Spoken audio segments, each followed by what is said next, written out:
An artist's work is never done, it's only abandoned. Anybody who's creative can relate to this. Usually the first thing you say when showing your work is, I'm not done yet. Whether you have a deadline to hit or another project you have to move on to, you always want to go back and add more to it. Like get all of that out of your system, but you never seem to have time to. So I was super excited when I got a phone call from an old client who wanted me to make some modifications on a room that I did over 2 years ago. He wanted me to completely remove a wall to add this large monitor behind a model ship that he had built. But before we get into all that, let's talk about this fantasy room.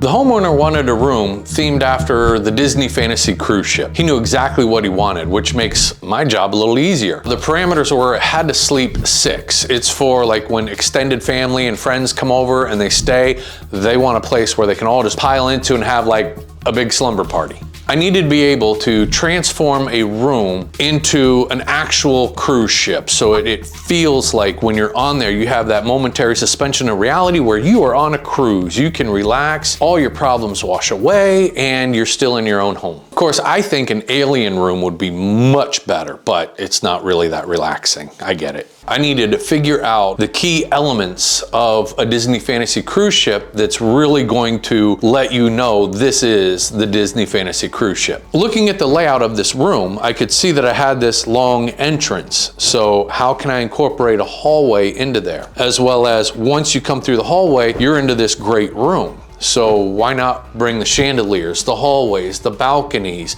all those elements and things that would definitely recognize, oh, this is the fantasy. And this job definitely came with a lot of pressure because we had just wrapped up the indoor forest, which leads into that room. The kids in Carbonite open up into the fantasy cruise ship room. He loved that work so much and the other rooms that we did in this house that he said, please just do this one. So we tackled this right away. This required a lot of molding. There was base molding, trim molding, crown molding, coffered ceiling that had molding on the inside around. There was just molding everywhere. There was so much pressure involved in hitting this deadline that even Dylan jumped in and worked daily. There's a lot of parts to this molding that are on the tops of the columns. To the left there, you can see where I have a large slice cut out of one because I have to keep in mind that some of these are going through a wall. Here, Dylan's using a heat gun to curve the PVC around the column toppers. It's hard to really understand exactly how much molding and linear footage of crown molding and quarter round that went onto this. It was unbelievable. I don't think you even understand how much there was. I know,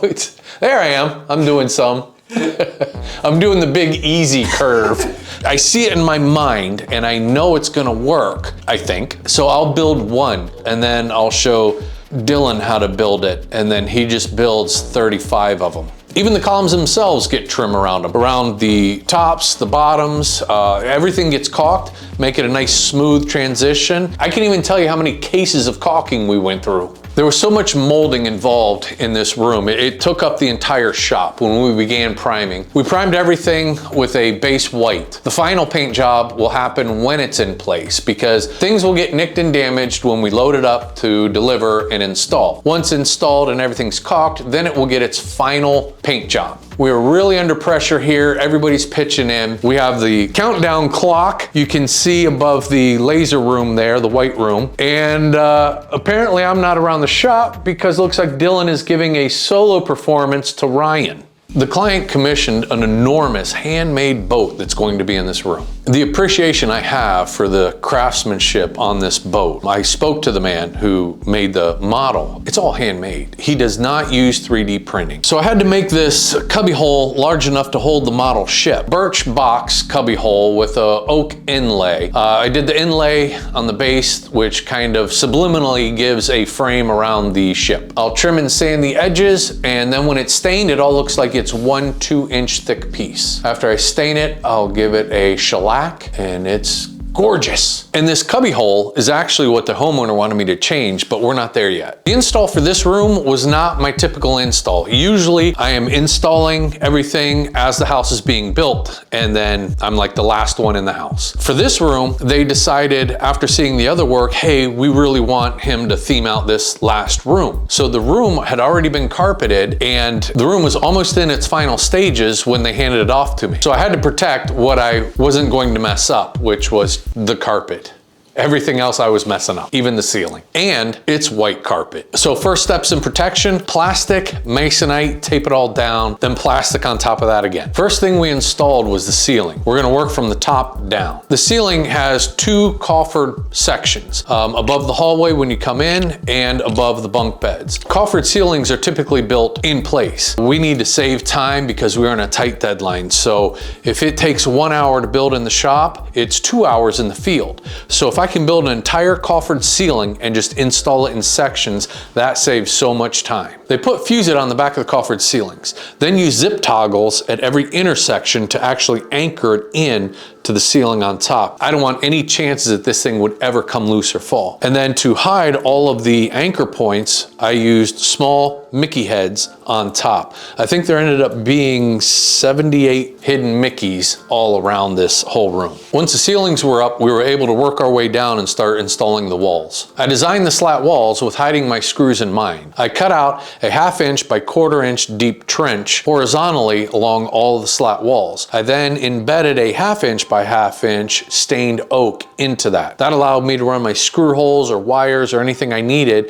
and hide any seam, vertical or horizontal. Also, partway through the build, the homeowners had mentioned how they are big coffee drinkers and wanted to know if I could make them a coffee bar. But of course, I can't just make a regular coffee bar, so I designed the entire thing to look like a large Mickey head inset into the walls. So I had to build the wall out to compensate for the depth. Then we started putting the base of the chandelier up. So let's talk about the chandelier. In my research, I knew I had to have the chandelier in the room. I built the entire thing in Fusion. I cut everything out on the laser. It was beautiful, all the steps and process and how I made stained glass, and that footage is nowhere to be found. I'm so sorry about the lost footage of the chandelier. You see, I am the entire AV department, and 2 years ago, I was very green and very unorganized. The chandelier is the coolest part of this room, in my opinion, and we got plenty of pictures to show you how we got this thing together. I understand if some of you are mad and want to get back at me, so please don't like and subscribe. Please don't give this video a like, and please don't subscribe to our channel. It would upset me so much if you liked and subscribed. My saying is there aren't any mistakes, only opportunities for improvement. And this was one of the best opportunities I could show you guys. They have a speaker exactly where the chandelier needs to go. So I just simply had to move that speaker, and I already had a hole for the wiring and everything that I needed to do to run down this chandelier. You can tell I'm slightly off from that center speaker hole, but it worked out perfect. So the big encompassing part of the chandelier,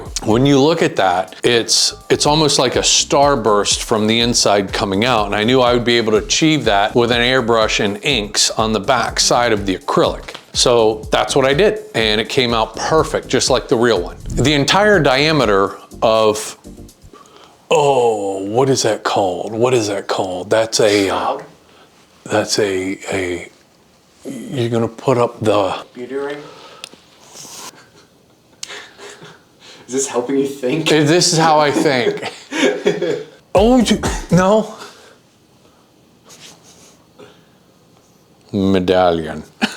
The entire width of the medallion for this chandelier was 8 foot in diameter, if you want to call it a medallion. The real challenge too was I couldn't have the center of the chandelier come too far down. If this was an actual real size, it wouldn't even fit in the room. So by shrinking things down, I had to kind of manipulate some so the proportions looked correct.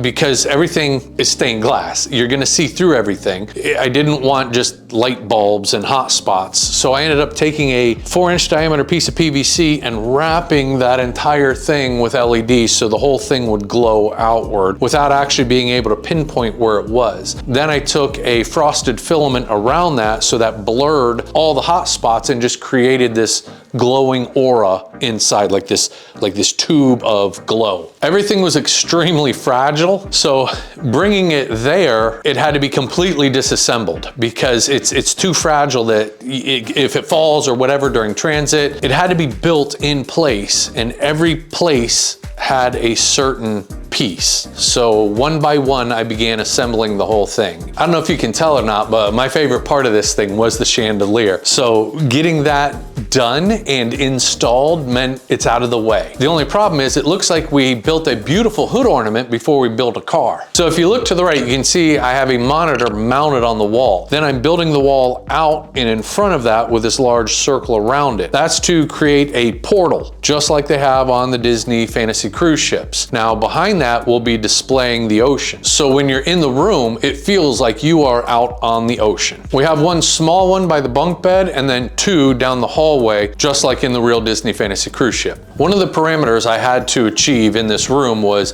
it has to sleep 6. Where am I gonna put 6 beds? It's not going to flow. So I wanted to incorporate a balcony with bunk beds and using the railing from the balconies as the footboards and the railing for the actual bunk beds. I figured I could have 2 sleep on top, 2 here, and then 2 trundles that came out. That's a total of 6 beds. I like to make things that you can't buy. People look at and they have no idea where it came from. A lot of structural engineering had to go into these actual bunk beds. It can't look like it was built out of steel. It has to look nice, finished, glossy wood. So everything is built out of steel and then cladded with the wood, as well as incorporate the balcony feel that you get when you're on the fantasy cruise ship. So we'll build it in the shop, assemble the entire thing, jump around on it, make sure it doesn't wiggle, and then disassemble and then install in the house. We'll use 2x4s to help brace up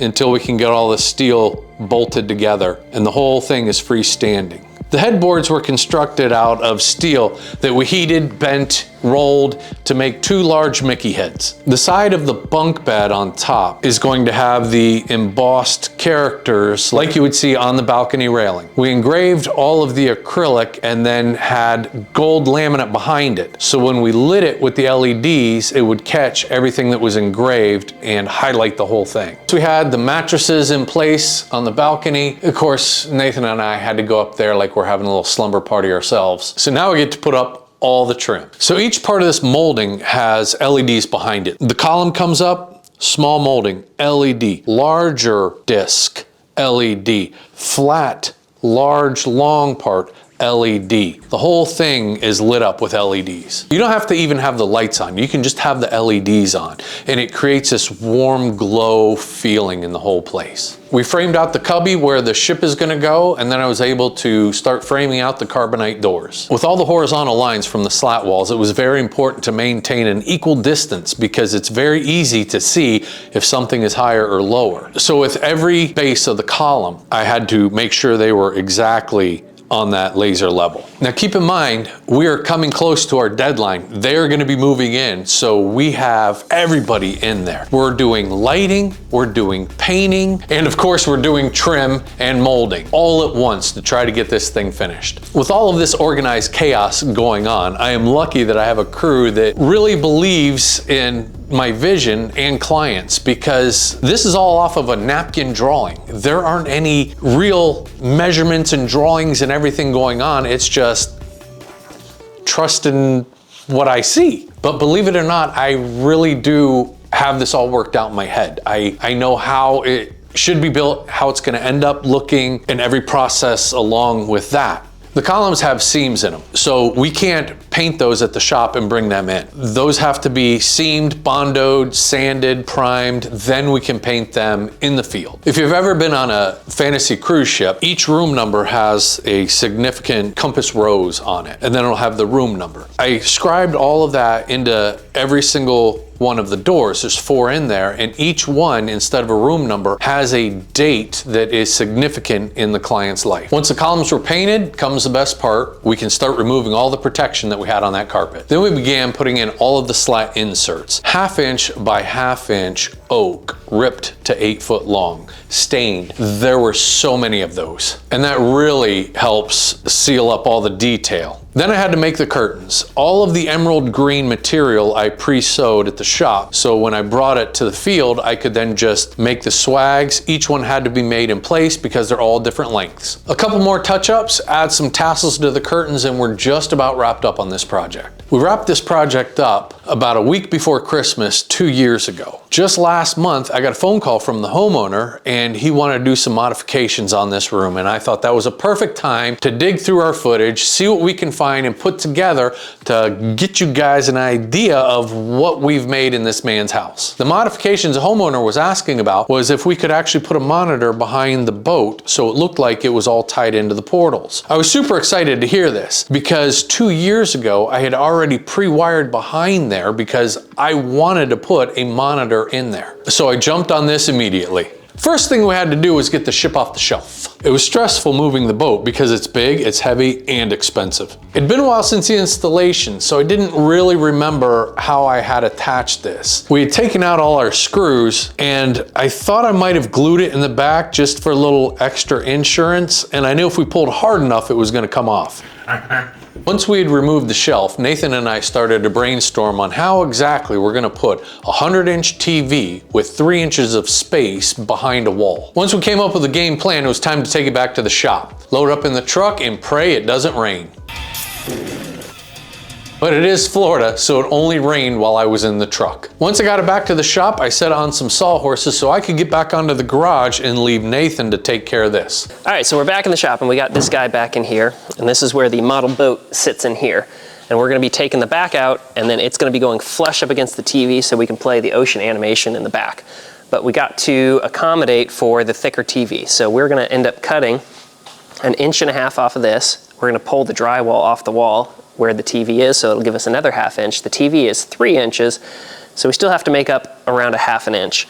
This is gonna stick out farther. So to help with that, we're gonna take these pieces of wood and we're gonna add them onto here so that this looks much thicker all the way around, so it gives it a little bit more girth. And then we'll cut inside here, 2 inches around the whole thing, we'll cut this out.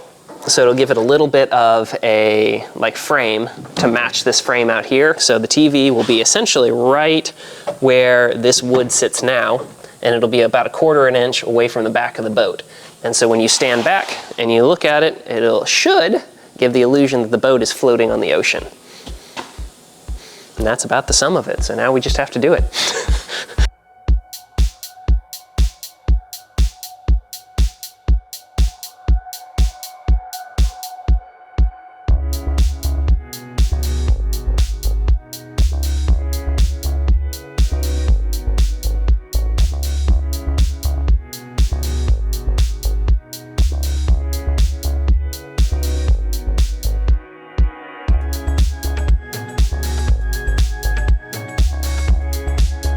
Alrighty, here we go. Got it all cut out. And the trim in. Ready for install. You know like when Ryan says, "Is this thing on?" Is this thing on? Mm-hmm. Well, apparently it wasn't on yesterday. So Nathan did all of this work and the GoPro wasn't on. Now, I don't know if you guys noticed, but when Nathan was showing the Cubby here, it kind of looks like the camera was put through a microwave and is all glitchy and the footage is all messed up, which nobody had noticed until I was going through all the footage to put this video together. Nathan could have sworn he turned on the GoPro when he was at the job site removing the wall, but it turns out he actually did turn on the GoPro and he's not completely insane. So what you're seeing right here with the footage all messed up was actually the final moments of our beloved GoPro 9. It just won't record anything anymore, even though it says it is. That GoPro has been with us for ages, and I don't know why, but I'm kind of sad about it. I'm kind of sentimental about it. So thank you so much for your service, GoPro 9. You will be missed. Okay, just wanted to let you guys know of our passing. Back to the Cubby. Now we're ready for the second part, the cool part. So we made sure the GoPro's on and Dylan's here. So we're gonna get this filmed today, hopefully with the boat in and lit up, right? Absolutely, it's gonna happen. It's gonna happen. Removing 1/2 inch of a drywall, you guys might think that's not a lot, but a 1/2 inch behind is a foot in front. So rather than this sticking out, every little bit we can take to get it further and further back is better. Nathan and I slide the TV up into place, plug in the HDMI, and And boom, ocean. Your end is bendy, so you can bend it and shove it in. All right. Come get some of this, Dylan. Oh, shoot. Yeah, so we gotta bend this. So then we can get that in. So we gotta bend this. So then we can get that in. Or we'll just remove it.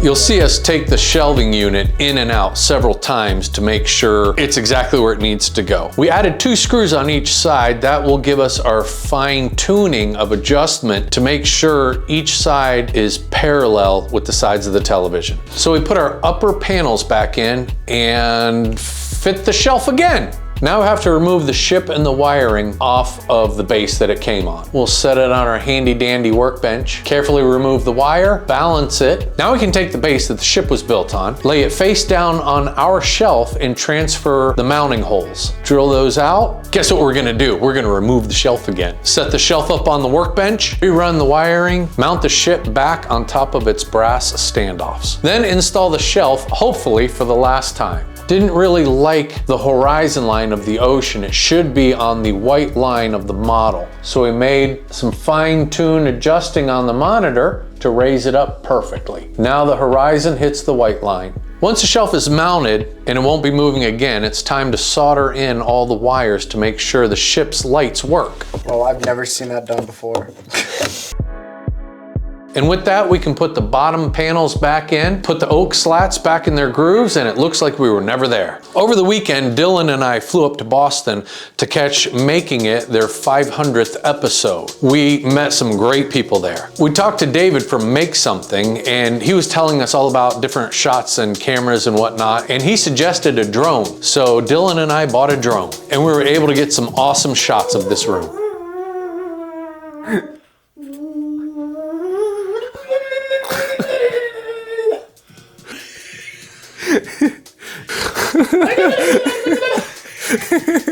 You sent out a breath. Yeah, it turns out that Disney has a no-fly zone. It wouldn't let us fly the drone, but we were able to turn the camera on. So we jumped on that opportunity for improvement. And this is the final look coming from Endor Forest into the Disney Fantasy cruise ship room.